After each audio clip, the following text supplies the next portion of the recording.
Itu jadi semuanya supaya terekam dengan baik, supaya tersampaikan dengan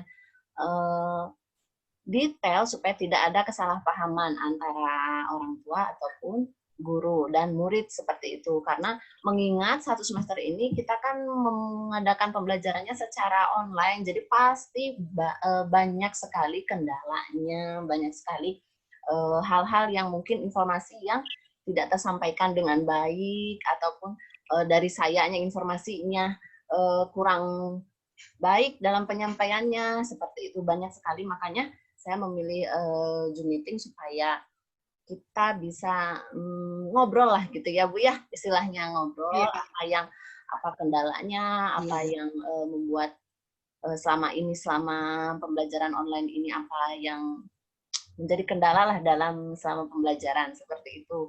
Jadi saya memilih Zoom meeting. Memang kendalanya seperti ini, hanya beberapa orang yang bisa mengikuti Zoom meeting, yang lainnya tidak bisa, tidak apa-apa. Saya pun memaklumi karena keterbatasan satu dan dua hal, jadi saya juga tidak akan memaksakan, namun saya juga memberikan alternatif yang tidak bisa mengikuti Zoom meeting, bisa menyimak video yang nanti akan saya share di grup WhatsApp. Nah, nanti raportnya akan saya bagikan setelah Zoom meeting ini selesai ya Bu ya. Iya, Bu. Iya, Bu. Ya, nah berikut saya akan sampaikan dulu kondisi umum kelas 6A yang saya pegang ini selama 1 semester. Kondisi umumnya sebagai berikut. Yang pertama, kegiatan belajar dari rumah itu kan dibagi menjadi 2 ya Bu ya. Ada daring dan ada luring. Nah, daring itu yang online atau yang bertatap, bukan bertatap, yang langsung dibimbing oleh guru. Nah, itu adalah pembelajarannya dari jam 7 sampai jam 10 pagi. Nah, itu adalah pembelajaran daring yang langsung dibimbing oleh guru. Tapi kalau pembelajaran daring itu dari jam 10 sampai jam 5 sore itu anak bebas untuk melakukan pembelajaran secara mandiri. Nah, pembelajarannya secara mandiri ini seperti yang sudah Bapak dan Ibu ketahui, ada yang membaca sinopsis, ada yang literasi, ada yang mengerjakan tugas. Nah, seperti itu. Nah, itu adalah termasuk pembelajaran daring. Jadi, pembelajaran itu dibagi 2, luring dan daring gitu ya. Bapak Ibu selama 1 semester ini bagi yang masih belum paham, nanti bisa jadi tahu gitu, oh ternyata pembelajaran itu ada yang daring, ada yang luring. Daring itu dibimbing oleh guru dan luring itu yang belajar secara mandiri, seperti itu. Lalu yang kedua adalah, alhamdulillah selama 1 semester ini 80% siswa itu antusias ya dalam mengikuti pembelajaran online. Terlihat ketika saya memberikan pertanyaan, baik itu pertanyaan tentang matematika ataupun tentang pelajaran yang lainnya, alhamdulillah semuanya 80% lah aktif. Kenapa saya katakan 80%? Karena ada beberapa siswa yang kurang aktif dalam pembelajaran online. Jadi ketika saya memberikan pertanyaan di grup, ada saja yang tidak menjawab, seperti itu ya. Jadi hanya 80% saja yang aktif mengikuti pembelajaran di grup. Lalu selanjutnya, dan saya lihat pun ada beberapa siswa yang kadang telat mengikuti pembelajaran secara online. Padahal saya sudah memberi tahu bahwa jam 7 itu siswa harus siap untuk belajar, sudah siap pakai seragam, sudah siap untuk melaksanakan pembiasaan, seperti itu. Tapi ada saja siswa yang kelihatannya itu masih belum bisa bangun pagi. Walaupun ini sebenarnya pembelajarannya kan secara online ya Bu ya, tapi tetap saja yang namanya pembelajaran online itu tetap anak harus bangun pagi, jam 7 harus sudah siap belajar, jam 8 sudah siap untuk belajar langsung dengan saya. Seperti itu. Nah, itu. Terus yang selanjutnya adalah, nah ini juga penting, kalau dipersentasekan nilai akademik siswa kelas 6A itu masih 30% yang di bawah KKM. Jadi masih banyak anak yang nilainya itu untuk rapot yang semester ini ya, Bapak dan Ibu, masih banyak yang di bawah KKM. Tapi alhamdulillah rata-rata sih 70% udah di atas KKM semua. Gitu. Cuman hanya yang 30% ini yang di bawah KKM. Seperti itu. Lalu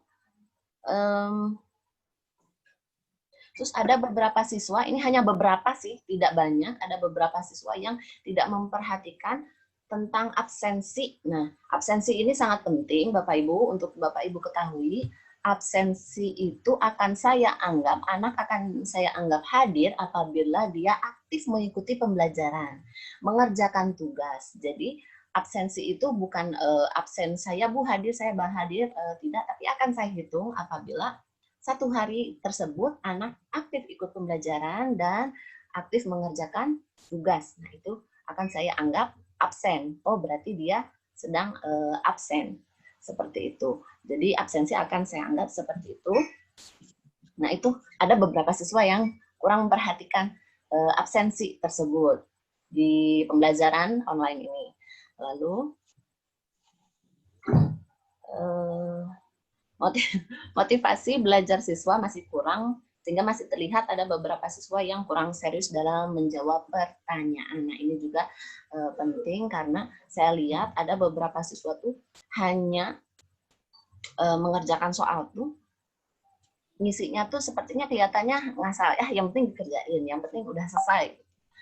Dengan tanpa dia melihat dulu videonya, tanpa melihat dia, oh ini tuh pertanyaannya tentang apa. Nah banyak yang ada beberapa siswa yang ketika menjawab tuh yang penting saya ngisi aja. Nah jadi ada beberapa siswa yang seperti itu. Lalu masih banyak siswa yang belum terbiasa menggunakan seragam ketika jam belajar online berlangsung. Seperti yang sudah Bapak Ibu ketahui bahwa saya menganjurkan agar siswa tetap menggunakan seragam ketika belajar online. Dari jam 7 aja sampai jam 10 itu harus menggunakan seragam supaya terlihat bahwa oh saya ini benar-benar harus ikut belajar dari jam 7 sampai jam 10 seperti itu. Jadi mohon untuk lebih diperhatikan nanti menggunakan seragam dari jam 7 sampai jam 10. Lalu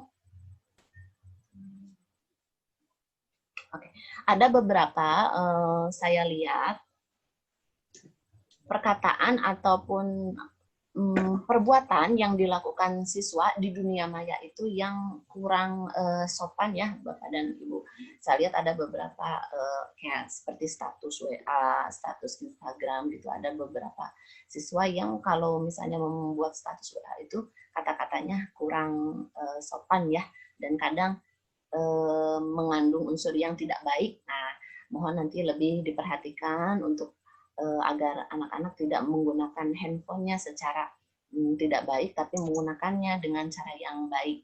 Seperti itu. Hanya beberapa siswa, nggak banyak. Hanya beberapa siswa aja. Terus, banyak siswa yang tidak mengirimkan dokumentasi pembiasaan, padahal sudah diberi keringanan hanya seminggu sekali. Nah, ini sangat penting, saya juga agak bingung kemarin juga gimana caranya gitu supaya anak ini terbukti bahwa dia melakukan pembiasaan dengan cara apa saya harus mengolah atau mengatur gitu ya. Nah, ada masukan dari orang tua murid, Bu, biar nggak terlalu banyak nih dokumentasinya, udah aja seminggu sekali. Jadi seminggu sekali dia mengirimkan dokumentasinya ke saya. Nah, hanya hari Jumat atau enggak Sabtu. Tapi namun walaupun sudah saya beri keringanan seperti itu, masih saja banyak yang belum mengumpulkan, gitu. Masih banyak yang belum mengumpulkan. Kalau bisa dihitung dalam satu minggu itu hanya sekitar 20 orang yang mengumpulkan. Jadi sisanya tidak mengumpulkan, gitu. Pembiasaan tentu ini menjadi bahan pertimbangan saya sebagai guru untuk memberikan nilai sikap kepada anak. Seperti itu ya. Nah, jadi mohon nanti lebih diperhatikan untuk setidaknya seminggu sekali harus mengumpulkan kegiatan atau foto dokumentasi pembiasaan yang setiap hari harus dilakukan oleh siswa. Seperti itu. Nah, itu adalah kondisi umum ya Bu ya, kondisi umum kelas 6A yang saya pantau selama satu semester ini gitu. Mungkin yang saya sampaikan adalah hal-hal yang harus diperbaiki gitu ya, hal-hal yang harus diperbaiki. Kalau saya bilang kelebihannya luar biasa sekali, anak kelas 6A itu banyak sekali kelebihannya. Dari segi akademik pun banyak sekali yang menonjol, dari segi prestasi pun banyak sekali yang aktif. Dan saya juga jujur memegang kelas ini adalah anak-anaknya lebih aktif daripada anak-anak yang tahun lalu gitu. Jadi memang kalau untuk keaktifan, kecerdasan tidak diragukan lagi, memang banyak sekali yang menonjol di kelas 6A ini. Seperti itu. Nah, oleh karena itu, ada beberapa hal yang harus diperhatikan oleh orang tua. Mungkin ini adalah saran dari saya, tapi kalau misalnya Bapak Ibu memiliki cara yang lain, yang lebih efektif, mangga silakan sharing aja dan beritahu saja saya, atau mau misalnya mau memberitahu tentang caranya dalam mengatasi masalah, silahkan boleh share saja ke saya. Jadi ini hal-hal yang saya sarankan kepada orang tua. Yang pertama adalah, jadi siswa ini diharapkan aktif pembelajaran dari jam 7 sampai jam 10. Jika ada kendala, silahkan komunikasikan dengan guru. Saya tidak memaksa anak harus jam 7 sampai jam 10 harus belajar dengan ibu. Kalau ada kendala, tidak apa-apa. Misalnya contoh Bu, handphonenya dipakai ayahnya untuk bekerja, jadi tidak bisa mengikuti pembelajaran dari jam 7 sampai jam 10, tidak masalah, tinggal bilang ke saya, nanti saya bisa memberikan tenggat waktu untuk murid tersebut mengerjakan tugasnya gitu, nanti setelah jam pembelajaran selesai atau setelah dia bisa memegang handphone.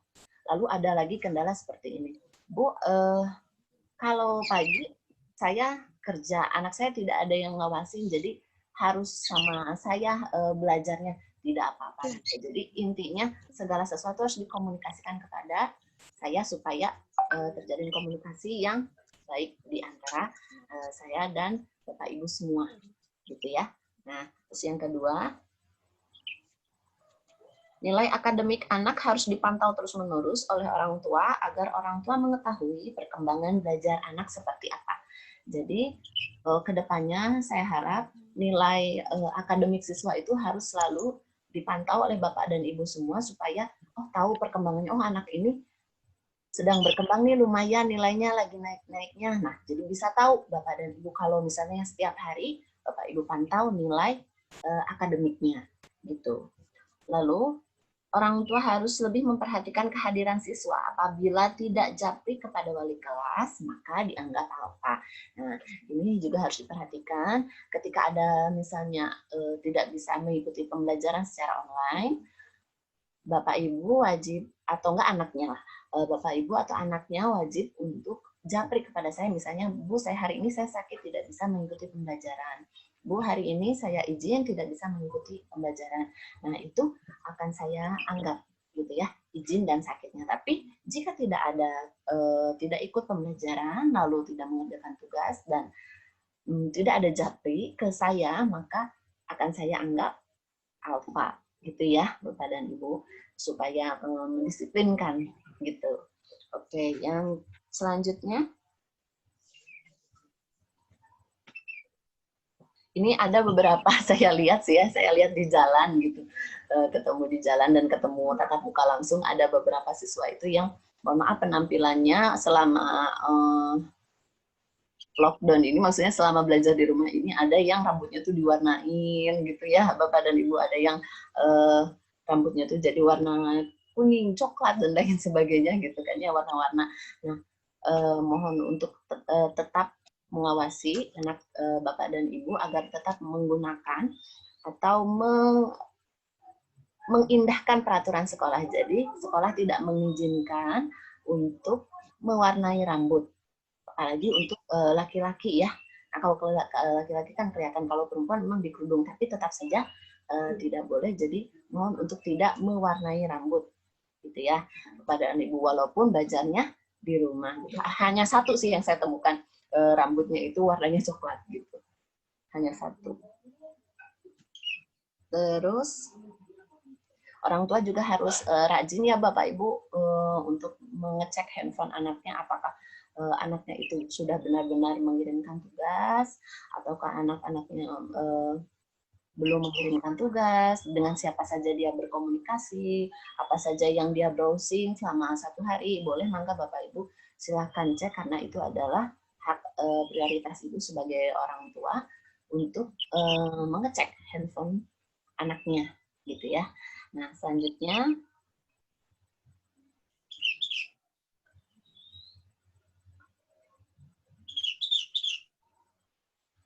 bahan ajar, sinopsis, dan channel YouTube 128 Haur Pancu dari tema 1 sampai tema 9 itu harap dibaca-baca dan ditonton kembali supaya tidak hilang materi pembelajarannya selama liburan. Jadi channel YouTube Haur Pancu kan 128 Haur Pancu itu banyak sekali video pembelajaran, terutama matematika. Nah, itu mohon diulang lagi, ditonton lagi supaya selama liburan ini tidak hilang ilmunya gitu ya Bu ya. Dan sinopsis tema 1 dan tema 9 juga mangga dibaca-baca lagi, karena di semester 2 pun kita tidak akan lepas dari sinopsis tersebut. Karena satu tema dari tema 1 sampai tema 9 ini sudah selesai semua, maka semester 2 ini hanya tinggal mengulang-mengulang saja gitu. Jadi tetap bahan ajarnya dari sinopsis tema 1 sampai sinopsis tema 9 seperti itu. Lalu, nah, Itulah beberapa hal yang harus diperhatikan oleh orang tua, gitu ya. Dari hal-hal yang saya temukan tadi di kelas 6A, gitu. Lalu ada beberapa lagi, Bapak dan Ibu. Rapot yang saya bagikan adalah rapot sementara, ya. Rapot sementara, sehingga diharapkan siswa dapat meningkatkan nilai akademiknya di semester 2 dengan mengubah pola belajarnya ke arah yang lebih baik. Jadi Bapak Ibu nanti jangan kaget ketika melihat rapot, oh kenapa nilai anak saya kecil sekali, itu adalah nilai murni siswa Bapak dan Ibu sekalian, tanpa saya tambah-tambahkan, tanpa saya kurang-kurangkan. Jadi benar-benar murni hasil belajar anak Bapak Ibu sekalian, dan nilai itu bisa berubah. Makanya saya bilang rapot sementara. Nah, bisa berubahnya nanti apabila dia menunjukkan perubahan ke arah yang lebih baik di semester 2. Jadi saya ingin memberikan rapot ini sebagai pemicu anak untuk lebih giat belajar di semester 2. Makanya saya membagikan rapot sementara terlebih dahulu. Itu ya Bapak Ibu. Itu untuk yang kedua. Apabila masih ada nilai yang di bawah KKM, mohon kerjasamanya untuk menghimbau anak-anak supaya lebih rajin guna meningkatkan prestasinya di semester 2. Kalau masih ada yang nilainya di bawah KKM, berarti di semester 2 harus lebih rajin sehingga nilainya bisa berubah nanti di semester 2. Gitu ya. Lalu nanti rapot yang akan saya bagikan itu dalam bentuk PDF Bapak dan Ibu, dalam bentuk file, masing-masing satu orang dapat satu rapot. Nanti rapotnya tidak perlu di print. Rapotnya tidak perlu di print karena ini hanya rapot sementara. Silakan jadi pegangan Bapak dan Ibu semua sebagai acuan. Oh berarti anak saya kurangnya di pelajaran ini. Berarti harus ditingkatkan pada mata pelajaran tersebut. Jadi tidak perlu di print ya Bapak dan Ibu. Nanti filenya akan saya kirimkan ke masing-masing japri orang tua. Lalu, untuk pembelajaran semester 2 akan dimulai pada tanggal 11 Januari 2021. Jadi pembelajaran semester 2 akan dimulai tanggal 11 Januari 2021. Tapi kita belum tahu pasti akan tatap muka atau tidak, karena alurnya untuk pembelajaran tatap muka itu harus ada izin dari pemerintah daerah. Sampai sekarang, saya belum mendapatkan informasi dari pemerintah daerah apakah akan mengizinkan Kota Bandung untuk melakukan tatap muka atau tidak. Mengingat Kota Bandung menjadi zona merah lagi, tapi mudah-mudahan kita doakan keadaannya berubah nanti setelah beberapa minggu mau masuk ya. Nah, gitu, mudah-mudahan. Jadi untuk pembelajaran tatap muka dan pembelajaran yang lainnya belum ada info sama sekali yang saya dapatkan dari Dinas Pendidikan maupun dari pemerintah kota. Gitu ya Bapak Ibu. Jadi seandainya Bapak Ibu bertanya, Bu, ini bagaimana mau tatap muka atau tidak? Sampai sekarang saya belum menerima informasi apa-apa. Jadi saya juga tidak bisa menjawab pertanyaan Bapak dan Ibu apakah pasti akan tatap muka atau tidak. Karena dari atasnya juga belum jelas. Seandainya nanti wali kota sudah memutuskan, barulah nanti satuan pendidikan bisa memutuskan. Nah, karena ini wali kotanya belum memutuskan, dinas pendidikan juga belum menerbitkan surat apapun kepada pihak sekolah, jadi kita juga tidak bisa memutuskan sebagai guru. Gitu. Ya, Bapak dan Ibu, itu mengenai pembelajaran tatap muka. Terus nanti saat libur, saya akan memberikan kuesioner yang wajib diisi oleh Bapak dan Ibu semuanya, tapi harus diisi dengan sejujur-jujurnya. Harus sejujur-jujurnya untuk persiapan, Bu. Kuesioner pembelajaran persiapan semester 2. Nah, gitu. Itu ada tentang kuesioner. Terus ini saran juga dari saya kepada Bapak dan Ibu semua, Bapak Ibu jangan ragu, jangan takut, atau jangan malu apabila ingin memberikan masukan kepada saya. Untuk pembelajaran silakan, saya menerima dengan senang hati demi kemajuan pembelajaran anak dan Bapak Ibu, anak dari Bapak Ibu semuanya. gitu ya. Jadi jangan ragu, jangan malu. Kalau misalnya ada ide, Bu, lebih baik seperti ini. Mangga silakan, saya menerima dengan hati yang terbuka gitu ya, Bapak Ibu. Jadi jangan ragu, jangan malu, seperti itu. Nah, mungkin itu saja yang bisa saya sampaikan. Nah, terima kasih atas kerjasamanya dalam 1 semester ini. Walaupun dalam keadaan yang sangat terbatas nih, gara-gara pandemi COVID-19, namun kita jangan menyerah untuk berdoa. Mudah-mudahan Allah segera memberikan jalan terbaiknya untuk mengubah situasi ini menjadi yang lebih baik. Amin ya robbal alamin. Nah, itu sekian saja Ibu informasi yang bisa saya sampaikan kepada Bapak dan Ibu semua. Silakan sekarang boleh dibuka sesi tanya jawab. Bila ada yang mau ditanyakan silakan. Enggak? Boleh. Atau misalnya Bu kurang jelas tadi apa gitu, enggak? Iya Bu, punten. Yang tadi ya? kan, iya Bu. Kan tadi Ibu bilang wali kota juga ya, belum menjelaskan, belum ini. Tapi kenapa ada surat formulir datang ke kita gitu? Itu kan istilahnya buat apa juga gitu? Kok toh di sananya juga belum ada apa-apa gitu. Tapi kita disuruh ngisi kayak gitu kan? Buat bikin formulirnya aja kan pasti menekan biaya juga gitu. Jadi ngapain betul, gitu. betul. Iya. Ya, terima kasih Mas Lutfir. Jadi memang betul dari pemerintah kota itu kan belum ada informasi sama sekali mengenai pembelajaran tatap muka. Apakah diperbolehkan atau tidak. Nah, maka pihak Dinas Pendidikan pun belum bisa menerbitkan surat untuk menyetujui apakah boleh tatap muka atau tidak. Nah, ini kenapa sekolah sudah memberikan selembaran itu untuk antisipasi saja, Ibu. Jadi nanti ketika nanti ketika anak sudah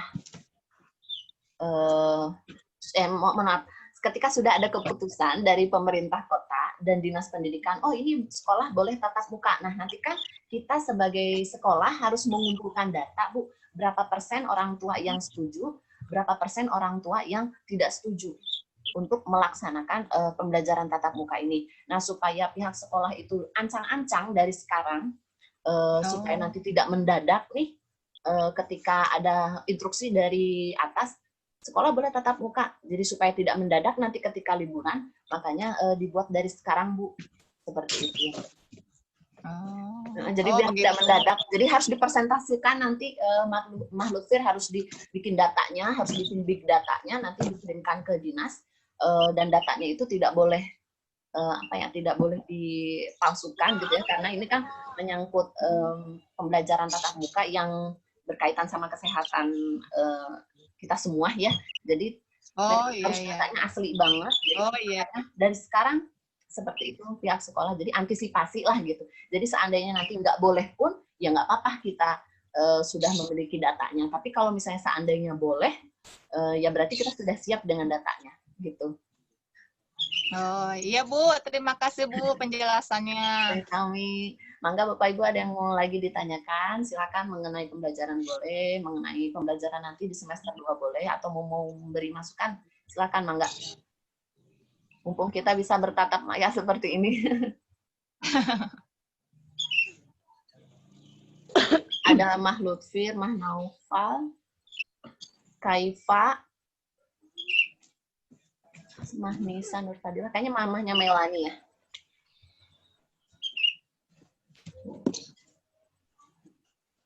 Ada yang mau ditanyakan lagi Bapak dan Ibu? Pasti bingung sih, pasti sudah ada rumor ya Bapak dan Ibu di luar-luar sana. Kalau mau tatap muka harus ini nih, katanya teh harus itu dan ini gitu kan ya. Pasti sudah mendengar rumor-rumornya kan dari luar gitu kan ya. Cuman memang ya, Bu, kayak katanya harus di swab dulu, katanya kan kelas lain pada ngomong kayak gitu, terus ada yang nanyain juga ke saya, emang iya harus di swab dulu. Jadi saya bingung ngejelasinnya, soalnya kan belum ada penjelasan juga gitu, cuma dengar dari ada guru yang bilang katanya harus di swab dulu anak didiknya, katanya gitu. Memang untuk ketentuan di swab atau tidaknya, sejauh saya melihat di filenya ya Bu ya, di file yang disiarkan oleh Kemdikbud tentang syarat apa saja yang harus dilaksanakan sebelum pembelajaran tatap muka itu berlangsung. Sejauh ini belum ada sih ada tulisan harus swab gitu. Belum ada, cuman kalau kita lihat dari kebijakan pemerintah daerah ya Bu ya, untuk memberikan atau mewajibkan swab atau tidaknya itu kebijakan pemerintah daerah, bukan kebijakan pemerintah pusat. Gitu. Jadi mungkin ini pembelajaran tatap muka pasti akan dikembalikan lagi kepada pemerintah daerah. Bagaimana pemerintah daerah itu akan mengelola pembelajaran tatap muka ini, apa saja yang harus dilaksanakan. Nah, itu pasti kembali lagi ke pemerintah daerah. Tentu kalau misalnya swab, kita juga tahu dengan harganya yang lumayan ya, Bapak dan Ibu, pasti banyak kontroversinya, gitu, pasti. Nah, tapi setahu saya, kalau dilihat gitu, kalau di berita ya Bu ya, di kota-kota lain, kalau saya lihat hanya guru sih ya yang swab. Hanya guru kan kalau di berita-berita mah ya hanya guru yang swab. Kalau misalnya gurunya aman berarti bisa tatap muka. Tapi walau ya Bu ya, kita nggak tahu pemerintah daerah kita akan membuat peraturan seperti apa. Lagi-lagi saya tegaskan di sini karena belum ada keputusan dari pemerintah daerah, karena ini murni pembelajaran tatap muka itu adalah kuasa dari pemerintah daerah gitu. Jadi terutama dari pemerintah kota. Kalau pemerintah kota ini mengizinkan, berarti dia akan membuat peraturan apa saja yang harus disiapkan untuk pembelajaran tatap muka. Informasi yang beredar selama ini, silakan Bapak Ibu terima saja, nggak apa-apa, nggak masalah. Tapi mohon untuk tetap pantau saja terus informasi yang nanti akan turun dari pemerintah daerah atau pemerintah kota gitu ya, Bapak dan Ibu, sambil menunggu lah, mangga silakan ambil saja informasinya, tapi tidak menjadikan bingung juga, tenang saja karena informasinya juga belum datang dari pemerintah kota gitu. Mungkin jelas ya Mah Lutfir, Mah Naufal? Iya Bu, iya jelas. Iya Bu. Nah seperti itu paling untuk, mungkin pasti saya juga ngerasa sih banyak sekali yang nge-WA saya, Bu gimana ini tatap muka gitu kan ya, benar harus swab gitu kan. Saya juga nggak bisa jawabnya benar atau enggak karena memang peraturannya belum ada, belum dari pemerintah kota juga belum memberikan instruksi harus gini gitu, karena seperti yang kita ketahui kalau pembelajaran tatap muka itu adalah murni kebijakan pemerintah daerah gitu. Jadi kalau pemerintah daerahnya belum bilang apa-apa, kita juga tidak, kita sebagai guru dan sebagai sekolah gitu tidak akan memberikan informasi apapun. Ya mudah-mudahan lah dalam dekat ini sudah ada informasi yang jelas ya Bu ya. Sudah ada informasi yang jelas supaya tidak membuat khawatir lagi orang tua.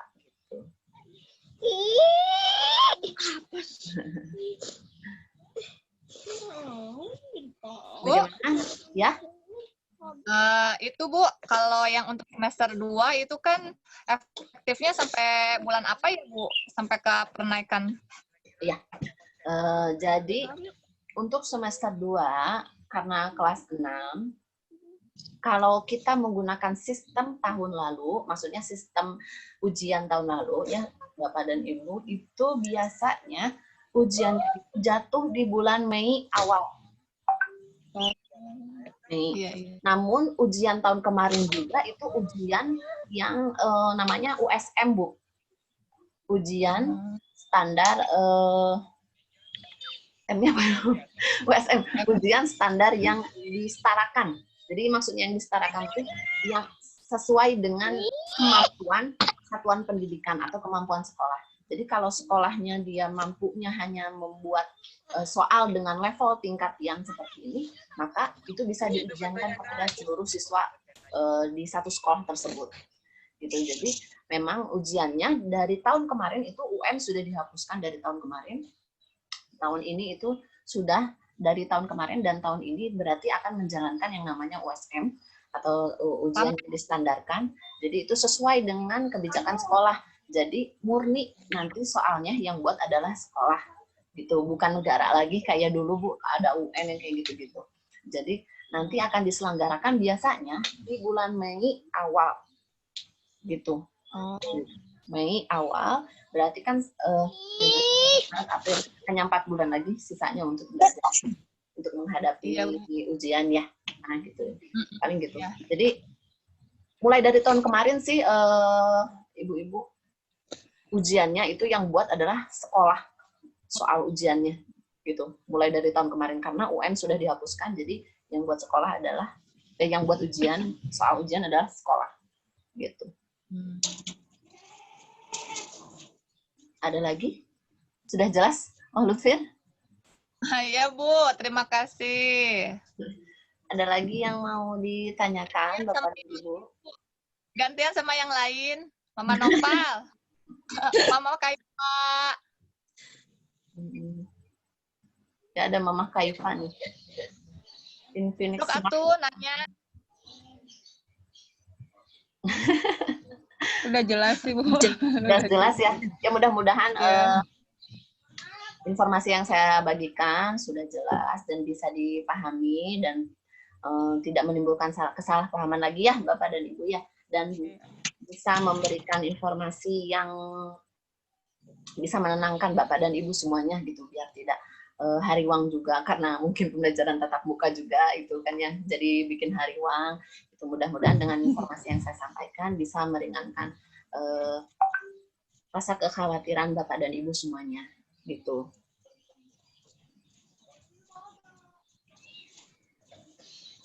Kalau sudah tidak ada yang ditanyakan, nggak apa-apa saya akhiri saja ya Bapak dan Ibu ya. Iya Bu, nggak apa-apa. Ya, Mangga Bu. Ya, oke. Sebelum saya menutup pembelajaran, sebelum menutup pembagian rapot ini, mohon maaf, saya mengucapkan terima kasih banyak kepada Bapak dan Ibu semua yang sudah berpartisipasi pada Zoom meeting hari ini, dan yang nggak apa-apa yang tidak bisa juga, tidak masalah.